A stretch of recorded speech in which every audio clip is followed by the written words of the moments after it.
1 maydan telefonlarning narxi sezilarli darajada oshadi deb aytayapti ko'plar. Bu haqiqatga qanchalik yaqin? Hozir aytib beraman. 1 maydan boshlab yangi qonun kuchga kiryapti. O'shaning uchun ham hamma vohma qilishni boshladi.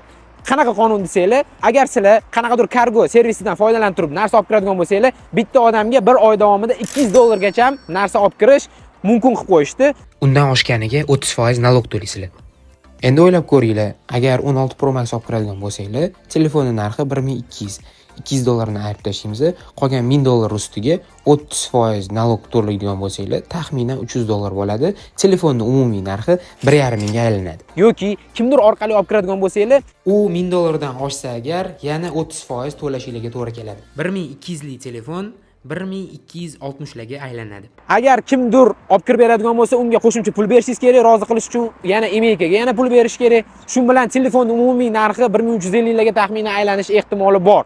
Lekin aniq shunaqa bo'lishini hech kim bilmaydi. Bu narsani vaqt ko'rsatadi. Bu qonun bozorga qanchalik ta'sir qiladi? Sizlar nima deb o'ylaysizlar? Izohda qoldiringlar.